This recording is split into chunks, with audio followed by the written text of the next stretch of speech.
Hello my student, आप लोग कैसे हैं? उम्मीद करता हूँ कि आप लोग बहुत ही बढ़िया होंगे। ठीक है, तो आज की इस वीडियो में हम लोग क्लास 10th के टॉप 100 ऑब्जेक्टिव इस वीडियो में हम लोग हिंदी के लेकर आए। ठीक है, क्लास 10th के जो भी आपको 100 ऑब्जेक्टिव है इसको हम लोग इस वीडियो में कवर करेंगे। इसलिए आप लोग इस वीडियो को शुरू से अंत तक देखिएगा। अगर आप लोग शुरू से अंत तक देख लेते हो तो आपको इसी वीडियो में आपको लोगों को याद होने वाला है। 100 के 100 ऑब्जेक्टिव इस वीडियो में आप लोग को याद हो जाएगा। ठीक है, इसलिए इस वीडियो को आप लोग शुरू से अंत तक देखिएगा। अगर आप लोग इस वीडियो को पहली बार देख रहे हैं तो आप लोग वीडियो को शुरू से अंत तक देखिएगा। इस वीडियो को अगर आप लोगों को पसंद लगता है तो वीडियो को लाइक जरूर करें। ठीक है, और अगर आप चैनल पर पहली बार आए तो चैनल को आप लोग जरूर सब्सक्राइब करें, एग्जाम प्री अपने ही चैनल को। ठीक है, आप लोग जरूर सब्सक्राइब कीजिएगा। चलिए, तो हम लोग स्टार्ट करेंगे।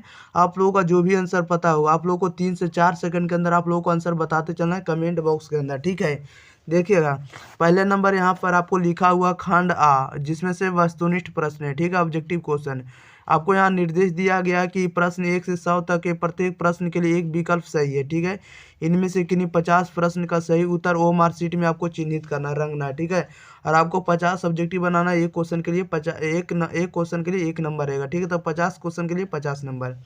चलिए, तो हम लोग स्टार्ट करते हैं क्वेश्चन नंबर 1 की ओर। एक में कह रहा है मदन किसका पुत्र था? आप लोगों को आंसर में बताना है। ठीक है, मदन किसका पुत्र था? तो मदन जो था गिरधर लाल का पुत्र था। Option number A B right answer हो जाएगा। ठीक है, मदन किसका पुत्र था? तो गिरधर लाल का। Option number B right answer हो जाएगा। 2 में कह रहा है कि 20 के दांत कैसी कहानी है? 20 के दांत कैसी कहानी है? तो 20 के दांत जो है आपको मनोवैज्ञानिक कहानी। Option number D right answer हो जाएगा। ठीक है, मनोवैज्ञानिक कहानी। नेक्स्ट क्वेश्चन की ओर बढ़ते हैं। क्वेश्चन नंबर 3 देखिएगा। 3 नंबर में क्या कह रहा है? 3 में कह रहा है कि 20 के दांत समाज के किस वर्ग की मानसिकता उजागर करती है? बताइएगा, 20 के दांत समाज के किस वर्ग की मानसिकता उजागर करती है? तो ये आपको निम्न मध्यम वर्ग की मानसिकता को उजागर करती है। Option number D right answer हो जाएगा। 4 में कह रहा है कि फ्रेडरिक मैक्समुलर किस पाठ के रचयिता हैं? बताइएगा, फ्रेडरिक मैक्समुलर जो है किस पाठ के रचयिता हैं? तो ये जो रचयिता है आपको भारत से हम क्या सीखे। ठीक है, मैक्स मुलर जो रचयिता है भारत से हम क्या सीखें के रचयिता है। ठीक है, ऑप्शन नंबर इसका सी राइट आंसर हो जाएगा। नेक्स्ट क्वेश्चन की ओर हम लोग बढ़ जाते हैं। क्वेश्चन नंबर देखिएगा 5 नंबर की ओर। 5 नंबर में देखिए कह रहा है कि मैक्स मुलर कहाँ के रहने वाले थे? बताइएगा, मैक्स मुलर कहाँ के रहने वाले थे? तो मैक्स मुलर जो थे जर्मनी के रहने वाले थे। Option number B right answer हो जाएगा। ठीक है, मैक्स मुलर कहाँ के रहने वाले थे? जर्मनी के रहने वाले थे। 6 में कह रहा है निर्मला कौन थी? निर्मला कौन थी? तो निर्मला जो थी कथाकार की पत्नी थी। कौन थी? कथाकार की पत्नी थी। Option number C right answer हो जाएगा। 7 में कह रहा रामविलास शर्मा निम्नांकित में से क्या है? रामविलास शर्मा निम्नांकित में से क्या है? तो रामविलास शर्मा निम्नांकित में से आलोचक है। क्या है? तो आलोचक है। Option number A right answer हो जाएगा। ओके, नेक्स्ट क्वेश्चन की ओर बढ़ते हैं। क्वेश्चन नंबर 8 कह रहा है कि परंपरा का मूल्यांकन के लेखक कौन है? तो परंपरा के मूल्यांकन के लेखक कौन है? तो रामविलास शर्मा है। परंपरा के मूल्यांकन के लेखक कौन है? रामविलास शर्मा है। Option number C right answer हो जाएगा। हम लोग बढ़ते हैं क्वेश्चन नंबर 9 की ओर। देखिएगा 9 नंबर में क्या कह रहा है। क्वेश्चन नंबर 9 में कह रहा है कि परंपरा का मूल्यांकन निबंध किस पुस्तक से संकलित है? बताइएगा, परंपरा का मूल्यांकन जो है किस परंपरा का मूल्यांकन निबंध किस पुस्तक से संकलित है? तो परंपरा का मूल्यांकन जो संबंधित है परंपरा का मूल्यांकन से। ठीक है, option number B right answer हो जाएगा। ठीक है, क्या हो जाएगा? परंपरा के मूल्यांकन से संबंधित है। 10 में कह रहा है कि दूसरों की नकल कर लिखा गया साहित्य कैसा होता है? बताइएगा, दूसरों की नकल कर लिखा गया साहित्य कैसा होता है? तो ये आपको कैसा होता है? अधम होता है। क्या होता है? अधम होता है। Option number C right answer हो जाएगा। 11 में कह रहा है कि प्रेमघन किस युग के कवि थे? प्रेमघन किस युग के कवि थे? तो ये आपको भारतेंद्र युग के कवि थे। Option number C right answer हो जाएगा। प्रेमघन किस युग के कवि थे? तो भारतेंद्र युग के। Option number C right answer हो जाएगा। नेक्स्ट क्वेश्चन की ओर हम लोग बढ़ जाते हैं। क्वेश्चन नंबर देखिएगा सीधे 12 नंबर की। देखिएगा 12 में क्या कह रहा है। 12 में कह रहा है कि कवि प्रेमघन के अनुसार भारत में आज कौन सी वस्तु दिखाई नहीं पड़ती? बताइएगा, कवि प्रेमघन के अनुसार भारत में आज कौन सी वस्तु दिखाई नहीं पड़ती है? इसका राइट आंसर बताइएगा क्या हो जाएगा। तो आपको प्रेमघन के अनुसार भारत में आज क्या दिखाई नहीं पड़ती है? तो भारतीयता नजर नहीं आती है। ऑप्शन नंबर इसका ए राइट आंसर हो जाएगा, भारतीयता। 13 में कह रहा आजकल भारत के लोग किस भाषा में बोलना पसंद करते हैं? बताइएगा, आजकल भारत के लोग किस भाषा में बोलना पसंद करते हैं? तो ये बोलना पसंद करते हैं अंग्रेजी में। Option number C right answer हो जाएगा, अंग्रेजी। ओके, नेक्स्ट क्वेश्चन की ओर हम लोग बढ़ते हैं। देखिएगा क्वेश्चन नंबर 14 नंबर की ओर। आप लोग 14 नंबर में देख रहे हैं, कह रहा है कि भारत माता किस कवि की रचना है? या भारत माता के रचयिता कौन है? बताइएगा, भारत माता किस कवि की रचना है? या भारत माता के रचयिता कौन है? तो भारत माता के रचयिता है Sumitra Nandan Pant. Option number C right answer हो जाएगा। 15 में करा सुमित्रा नंदन पंत कैसे कवि हैं? बताइएगा, सुमित्रा नंदन पंत कैसे कवि हैं? तो ये आपको छायावादी कवि है। Option number B right answer हो जाएगा। 16 में करा अनामिका किस काल की कवित्री है? अनामिका किस काल की कवित्री है? तो अनामिका जो है आपको आदि काल की कवि है। Option number D right answer हो जाएगा, आदि काल। ओके, नेक्स्ट क्वेश्चन की ओर हम लोग बढ़ जाते हैं। Question number 17। आप लोग शुरू से अंत तक देखते चलिएगा, कहीं भी आपको एक भी क्वेश्चन नहीं छोड़ेंगे, ठीक है? सारे के सारे क्वेश्चन बताते चलेंगे और आपको सिर्फ देखते चलना, देखते रहिएगा तो आपको सारे के सारे ऑब्जेक्टिव याद हो जाएगा। 17 में कह रहा है कि चौखटे में बेटे का क्या नहीं अटता? बताइएगा, चौखटे में बेटे का क्या नहीं अटता? इसका राइट आंसर बताइएगा। तो चौखटे में बेटे का नहीं अटता? Option number A right answer हो जाएगा। 18 में कह रहा है बच्चा कहाँ आकर थमक जाता है? बताइएगा, बच्चा कहाँ आकर थमक जाता है? तो बच्चे कहाँ आकर थमक जाता है? तो हर्षई पर। कहाँ पर? हर्षई पर। Option number D right answer हो जाएगा। 19 में कह रहा है कि कवित्री अनामिका के अनुसार सृष्टि की विकास कथा के प्रथमा अक्षर क्या है? बताइएगा, कवित्री अनामिका के अनुसार सृष्टि की विकास कथा के प्रथम अक्षर क्या है? यानी प्रथम अक्षर क्या है? तो प्रथम अक्षर क्या होगा? विफलता के आंसू। क्या होगा? प्रथम अक्षर विफलता के आंसू। Option number B right answer हो जाएगा। नेक्स्ट क्वेश्चन की ओर हम लोग बढ़ जाते हैं। क्वेश्चन नंबर 20 की ओर देखिएगा, 20 में क्या कह रहा है? 20 नंबर में कह रहा है कि जीवनानंद दास बांग्ला के किस काल के प्रमुख कवि है? बताइएगा, कह रहा है कि जीवनानंद दास बांग्ला के किस काल के प्रमुख कवि है? इसका राइट आंसर बताइएगा। तो ये आपको रविंद्रोत्तर काल के कवि। ऑप्शन नंबर क्या हो जाएगा? डी राइट आंसर हो जाएगा, रविंद्रोत्तर काल के, ठीक है। क्वेश्चन नंबर 21 में कह रहा है कवि रिल्के के अनुसार मनुष्य के बिना किसका अस्तित्व ना रहेगा? बताइएगा, इसका राइट आंसर क्या हो जाएगा? कह रहा है कवि रिल्के के अनुसार मनुष्य के बिना किसका अस्तित्व नहीं रह पाएगा? इसका राइट आंसर हो जाएगा आपको ईश्वर के बिना। किसके अनुसार? ईश्वर के अनुसार ईश्वर के बिना हम लोग मनुष्य का जीवन संभव नहीं, यानी अस्तित्व नहीं रहेगा, ठीक है। बढ़ते हैं क्वेश्चन नंबर हम लोग 22 नंबर में। देखिएगा 22 नंबर में क्या करा है? 22 में करा है कवि रिल्के के अनुसार ईश्वर को सर्वशक्तिमान के रूप में किसने प्रतिष्ठित किया है? कवि रिल्के के अनुसार ईश्वर को सर्वशक्तिमान के रूप में किसने प्रतिष्ठित किया है? इसका राइट आंसर बताइएगा। तो मनुष्य ने इसको प्रतिष्ठित किया, ठीक है। ईश्वर को सर्वशक्तिमान किसने सर्वशक्तिमान प्रतिष्ठित किया? तब मनुष्य ने। ऑप्शन नंबर क्या हो जाएगा? सी राइट आंसर हो जाएगा। 23 नंबर में कह रहा है रिल्के की काव्य शैली कैसी है? बताइएगा, रिल्के की काव्य शैली कैसी है? तो रिल्के की काव्य शैली जो है गीतात्मक है। कैसी है? गीतात्मक है। Option number A right answer हो जाएगा। ओके, नेक्स्ट क्वेश्चन की ओर हम लोग बढ़ जाते हैं। क्वेश्चन नंबर देखिएगा 24 में क्या कह रहा है? 24 में जैसा कि आप लोग 24 नंबर में देख रहे हैं, 24 में कह रहा है कि रिल्के ने काव्य के अतिरिक्त और किन किन विधाओं में रचना की है? बताइएगा, रिल्के ने काव्य के अतिरिक्त और किन किन विधाओं में रचना की है? इसका राइट आंसर बताइएगा। तो ये जो रचना की है कहानी और उपन्यास में भी की है, ठीक है। ऑप्शन नंबर क्या आ जाएगा? बी राइट आंसर हो जाएगा, कहानी और उपन्यास में। क्वेश्चन नंबर 25 में कह रहा दही वाली मगम्मा के रचयिता है? बताइएगा, दही वाली मगम्मा के रचयिता कौन है? तो श्रीनिवास है। ऑप्शन नंबर क्या आ जाएगा? सी राइट आंसर हो जाएगा, श्रीनिवास। नेक्स्ट क्वेश्चन की ओर हम लोग बढ़ जाते हैं। क्वेश्चन नंबर 26 की ओर। 26 में कह रहा है कि ए प्लस आई का उच्चारण स्थान क्या है? बताइएगा, ए प्लस आई, ए और आई का उच्चारण स्थान क्या है? तो ए और आई का उच्चारण स्थान कंठ प्लस तालु होता है। क्या होता है? कंठ प्लस तालु। Option number A right answer हो जाएगा। 27 में कह रहा है ड़ का उच्चारण स्थान क्या है? ड़ का उच्चारण स्थान क्या होगा? तो नसिका होगा। Option number D right answer हो जाएगा, नसिका। 28 में कह रहा है सूरदास शब्द कौन सी संज्ञा? बताइएगा, सूरदास शब्द कौन सी संज्ञा? तो सूरदास जो होगा व्यक्तिवाचक संज्ञा होगा। क्या होगा? व्यक्तिवाचक संज्ञा। Option number A right answer हो जाएगा। नेक्स्ट क्वेश्चन की ओर हम लोग बढ़ जाते हैं। क्वेश्चन नंबर 29 की ओर।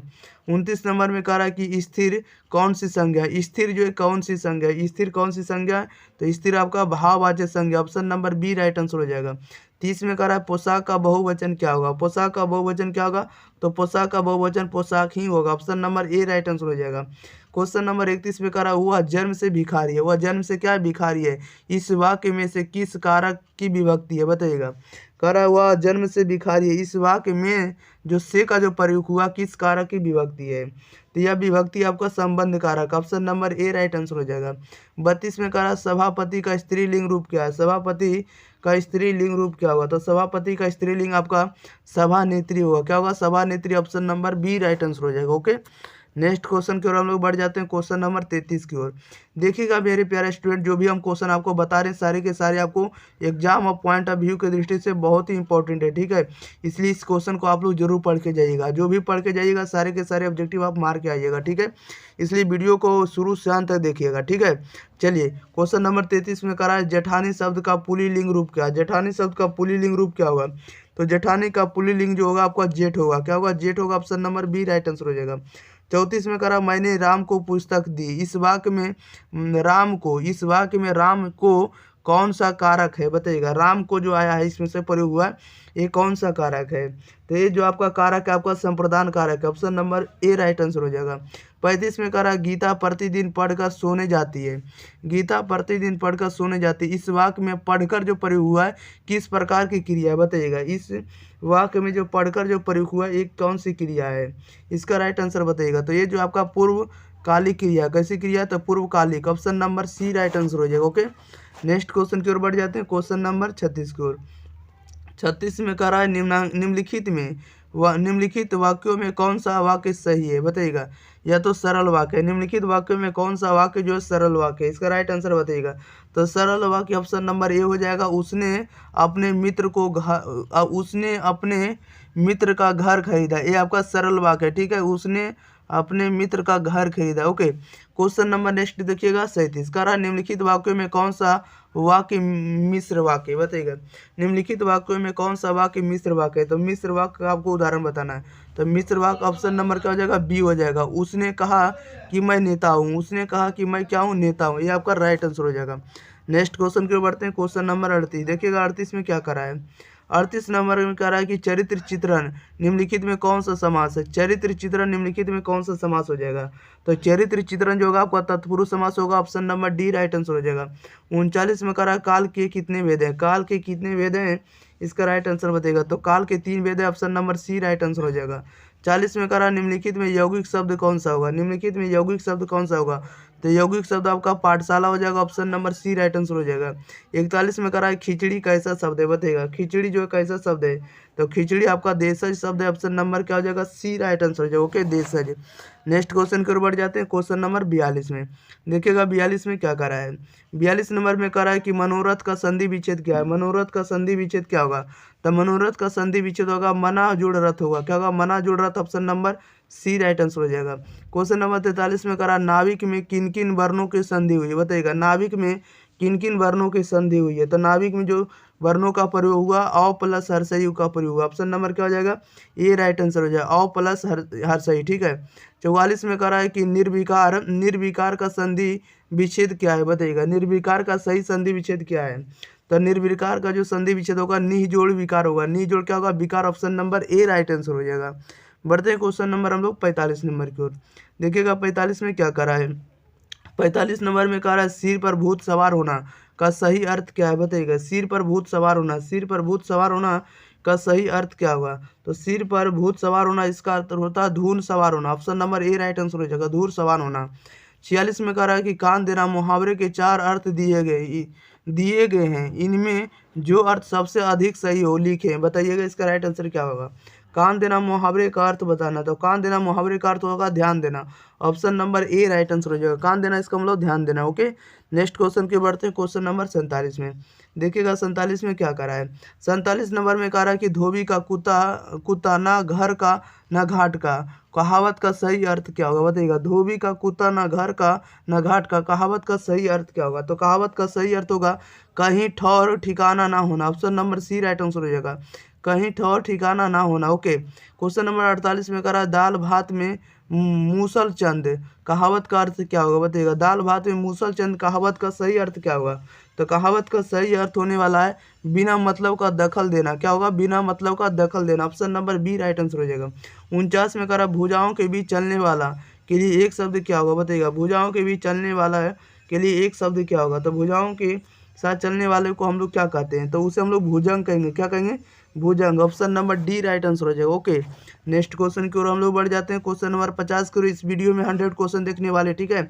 50 में करा है कि समूल का विपरीतार्थक शब्द होगा, बताइएगा। समूल का विपरीतार्थक शब्द क्या होगा, आप लोगों को बताना, ठीक है। समूल का विपरीतार्थक शब्द होगा निर्मूल होगा। क्या होगा, निर्मूल। Option number C right answer हो जाएगा। 51 में कह रहा है गिरधर लाल कौन है, बताइएगा गिरधर लाल कौन है, तो गिरधर लाल जो मदन का पिता है, option number B right answer हो जाएगा। 52 में कह रहा है खोखा का क्या नाम है, बताइएगा खोखा का क्या नाम है, तो खोखा का नाम कालसू है, ऑप्शन नंबर क्या हो जाएगा सी राइट आंसर हो जाएगा। ओके, नेक्स्ट क्वेश्चन की ओर बढ़ते हैं। क्वेश्चन नंबर 53 को देखिएगा। 53 नंबर में क्या करा है, 53 में कह रहा है कि वारेन हेस्टिंग्स था, बताइएगा वारेन हेस्टिंग्स कौन था, तो वारेन हेस्टिंग्स जो था भारत का गवर्नर जनरल था, option number A right answer हो जाएगा। वारेन हेस्टिंग्स कौन था, तो भारत का गवर्नर जनरल। ओके, 54 में कह रहा दारिश क्या है, बताइएगा दारिश क्या, तो दारिश जो एक सोने का प्राचीन कालीन सिक्का है, क्या है, तो दारिश क्या, तो सोने का प्राचीन कालीन सिक्का है। Okay, option number B right answer हो जाएगा। क्वेश्चन नंबर 55 में कह रहा है नाखून क्यों बढ़ते हैं कि निबंधकार कौन है, नाखून क्यों बढ़ते हैं कि निबंधकार कौन है, तो नाखून क्यों बढ़ते हैं इसके लेखक हैं आपको निबंधकार जो है हजारी प्रसाद द्विवेदी। कौन है, हजारी प्रसाद द्विवेदी, आप लोगों को दिख रहा होगा, ठीक है, हजारी प्रसाद द्विवेदी हो जाएगा, option number D right answer.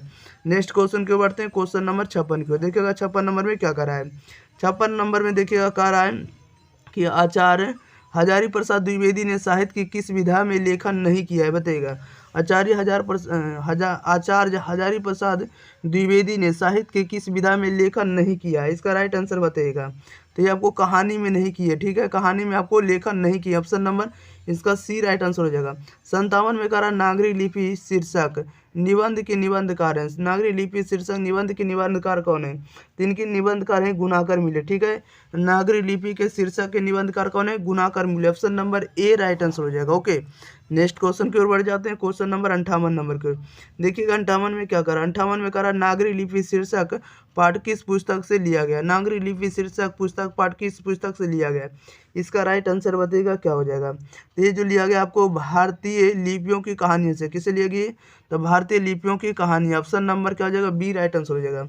59 में कह रहा है कि उत्तर भारत की विशेष स्थापत्य शैली को क्या कहते हैं, बताइएगा उत्तर भारत की विशेष स्थापत्य शैली को क्या कहते हैं, तो उसे हम लोग नागर शैली कहते हैं, क्या कहते हैं, नागर शैली, option number D right answer हो जाएगा। नेक्स्ट क्वेश्चन की ओर बढ़ते हैं। क्वेश्चन नंबर देखिएगा 60 नंबर की ओर, जैसा कि आप लोग 60 नंबर में देख रहे हैं, देखिएगा 60 नंबर में कह रहा है कि बहादुर शीर्षक कहानी के कहानीकार है, बहादुर शीर्षक कहानी के कहानीकार कौन है, इसका राइट आंसर बताइएगा। तो बहादुर के जो कहानीकार हैं आपको अमरकांत है, option number A right answer हो जाएगा। 61 में कह रहा है कि परंपरा का मूल्यांकन किसकी पुस्तक है, परंपरा का मूल्यांकन किसकी पुस्तक है, तो ये आपको रामविलास शर्मा की पुस्तक है, option number A right answer हो जाएगा। परंपरा का मूल्यांकन किनकी रचना है, तो रामविलास शर्मा का। ओके, नेक्स्ट क्वेश्चन की ओर बढ़ते हैं। क्वेश्चन नंबर 62 नंबर की ओर, 62 नंबर में कह रहा है कि प्रगतिशील आलोचना का विकास होता है, बताइएगा प्रगतिशील आलोचना का विकास होता है किनसे होता है, तो ये होता है साहित्य की परंपरा के ज्ञान से। Okay, option number B right answer हो जाएगा, साहित्य की परंपरा के ज्ञान से। क्वेश्चन नंबर 63 में कह रहा पंडित बिरजू महाराज किस लड़के को डांस सिखाते थे, बताइएगा पंडित बिरजू महाराज किस लड़के को डांस सिखाते थे, किसे सिखाते थे, तो ये सिखाते थे सीताराम बांग्ला को, option number C right answer हो जाएगा। Okay, Sitaram Bangla. Okay, next question की बढ़ते हैं। क्वेश्चन नंबर देखिएगा 64 की, 64 नंबर में कह रहा है कि इनमें कौन पंडित बिरजू महाराज की शिष्या नहीं थी, बताइएगा इनमें कौन पंडित बिरजू महाराज की शिष्या नहीं थी, इसका राइट आंसर बताइएगा। तो अनुराधा जो थी पंडित बिरजू महाराज की शिष्या नहीं थी। ओके, ऑप्शन नंबर इसका डी राइट आंसर हो जाएगा। 65 में कह रहा है ला शत्रुज क्या है, बताइएगा ला शत्रुज क्या है, तो ला शत्रुज एक प्रकार का ईसाई मठ है, क्या ईसाई मठ, option number C right answer हो जाएगा। ओके, नेक्स्ट क्वेश्चन की ओर बढ़ते हैं। क्वेश्चन नंबर 66 की ओर देखिएगा। 66 में क्या करा है, जैसा कि आप लोग 66 में देख रहे हैं, 66 में कह रहा है कि आंद्रे बेतरा क्या है, बताइएगा आंद्रे बेतरा क्या है, तो एक प्रकार का कवि, option number A right answer हो जाएगा। 67 में कह रहा है मोहारा क्या है, बताइएगा मोहारा क्या, तो मोहारा एक प्रकार का नदी, option number D right answer हो जाएगा। 68 में कह रहा है कहानीकार के छोटे भाई का नाम क्या है, कहानीकार के छोटे भाई का नाम क्या है, तो इनके भाई का नाम संतु, ऑप्शन नंबर क्या हो जाएगा, option number C right answer हो जाएगा। ओके, नेक्स्ट क्वेश्चन की ओर बढ़ते हैं। क्वेश्चन नंबर हम लोग बढ़ते हैं 69 नंबर की ओर। 69 नंबर में कह रहा है कि बिस्मिल्लाह खां का जन्म हुआ था, बिस्मिल्लाह खां का जन्म कहाँ हुआ था, तो बिस्मिल्लाह खां का जन्म हुआ था डोबराव बिहार के डोबराव गांव में हुआ था। Okay, option number D right answer हो जाएगा। 70 में कह रहा है रसून बाई थी, बताइएगा रसुलन बाई थी, रसुलन बाई क्या था, रसुलन बाई जो एक गायिका थी, क्या थी, गायिका, option number B right answer हो जाएगा। 71 में कह रहा भारतीय संस्कृति किसकी प्रतीक है, बताइएगा भारतीय संस्कृति किसकी प्रतीक है, तो ये आपको किसकी प्रतीक है, भिन्न भिन्न संस्कृतियों के सामंजस्य की प्रतीक, option number D right answer हो जाएगा, भिन्न भिन्न संस्कृतियों के सामंजस्य की। ओके, नेक्स्ट क्वेश्चन की बढ़ते हैं। क्वेश्चन नंबर 72 की ओर। 72 नंबर में देखिए क्या करा है, 72 में करा है गांधी जी के अनुसार शिक्षा सहायक होती है, बताइएगा। गांधी जी के अनुसार शिक्षा सहायक होती है, इसका राइट आंसर बताइएगा क्या हो जाएगा। गांधी जी के अनुसार शिक्षा सहायक होती है तो शरीर, बुद्धि और आत्मा के विकास में, option number C right answer हो जाएगा। ठीक है, याद रखेगा, शरीर, बुद्धि और आत्मा के विकास में। 73 में कह रहा है गुरु नानक की मृत्यु कब हुई, बताइएगा। गुरु नानक की मृत्यु कब हुई, 1539 में, ऑप्शन नंबर क्या हो जाएगा, सी राइट आंसर हो जाएगा। 1539 में गुरु नानक देव जी की मृत्यु हुई। ओके, याद रखेगा।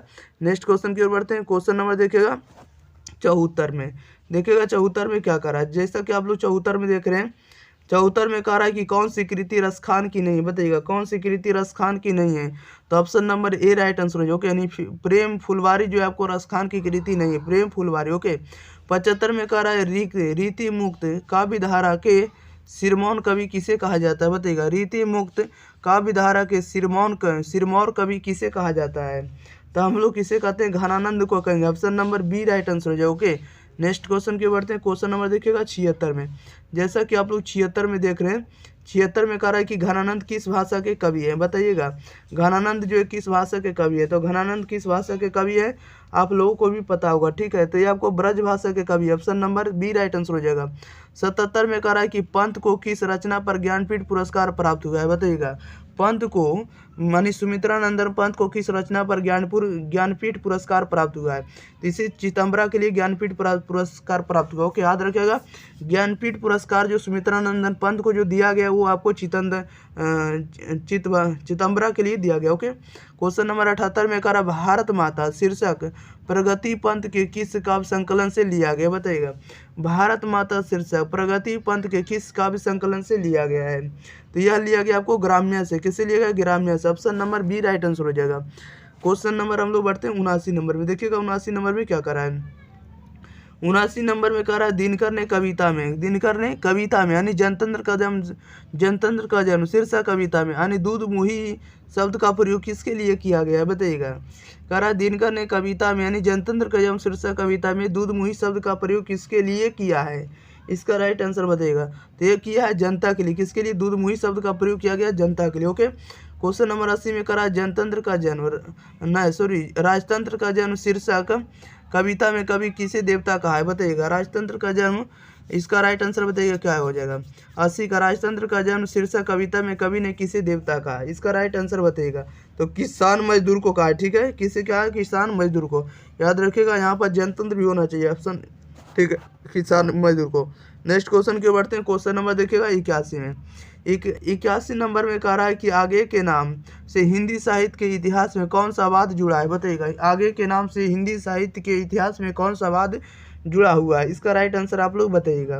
तो ये जुड़ा हुआ आपको प्रयोगवाद, option number C right answer हो जाएगा। 82 में करा कौन सी कृति आगे की है, बताइएगा कौन सी कृति आगे की है, तो यह ऑप्शन नंबर इसका सी राइट आंसर हो जाएगा। अरे यार वर रहेगा याद, ठीक है, ऑप्शन नंबर इसका सी राइट आंसर हो जाएगा।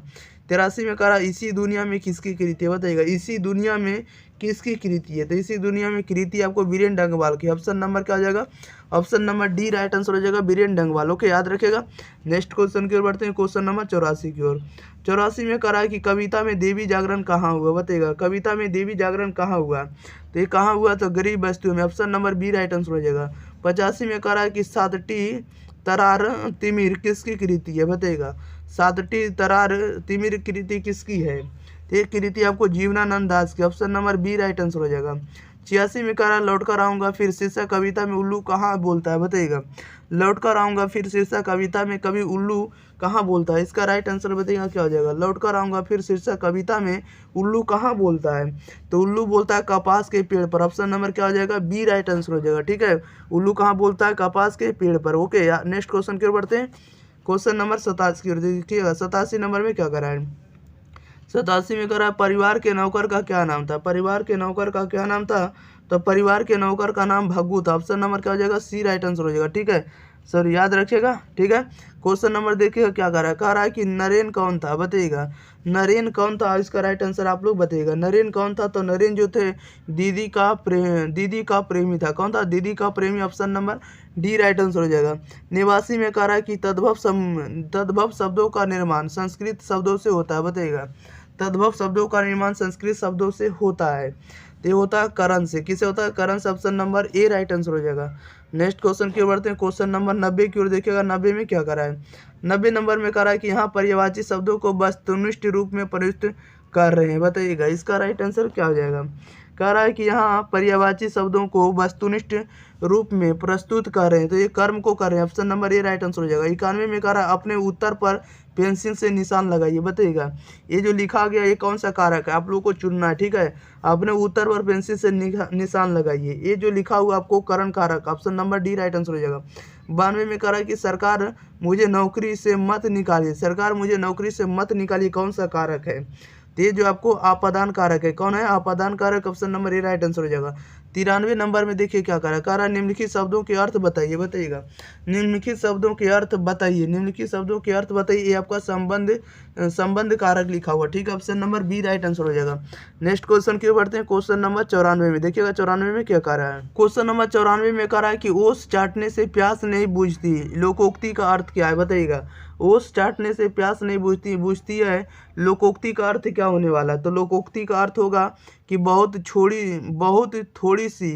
थोड़ी सी वस्तु मिलने पर तृप्ति नहीं होती। इसका राइट आंसर यही हो जाएगा। ठीक, ऑप्शन नंबर ए। यानी ओस चाटने से प्यास नहीं बुझती, लोकोक्ति का अर्थ जो होगा बहुत थोड़ी सी वस्तु मिलने पर तृप्ति नहीं मिलती। ठीक है, option number A right answer हो जाएगा।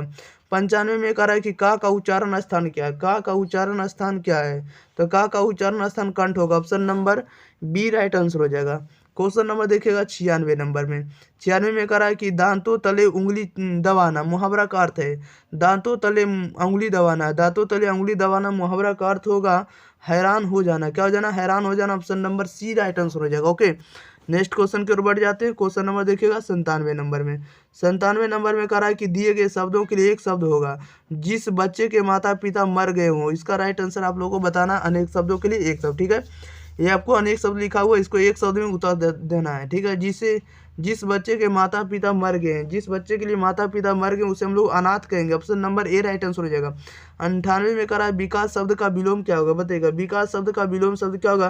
तो विकास का ह्रास होगा। क्या होगा? ह्रास होगा। ऑप्शन नंबर इसका सी राइट आंसर हो जाएगा। 99 में कह रहा है दशानन कौन सा समास है? बताइएगा दशानन कौन सा समास होगा? तो दशानन आपका बहुव्रीहि समास होगा। ऑप्शन नंबर इसका सी राइट आंसर हो जाएगा। 100 नंबर में कह रहा है कि कमल नयन बताने की कौन सा समास होगा? तो कमल नयन जो आपका कर्मधारय समास होगा। Option number B right answer हो ओके, कर्मधारय समास। चलिए, तो इस वीडियो में हम आपको 100 ऑब्जेक्टिव कंप्लीट कर दिए। ठीक है, इसी प्रकार आगे आने वाले हम लोग 2 से 3 दिनों में इसका सारे के सारे 5 सेट कंप्लीट कर रहे होंगे। ठीक है, ओके, मिलते हैं हम लोग अगली वीडियो के साथ। तब तक इस वीडियो को शेयर करिए, चैनल को सब्सक्राइब करिए और दोस्तों को इस वीडियो के बारे में जरूर बताइए। Okay, thank you for watching this video. धन्यवाद।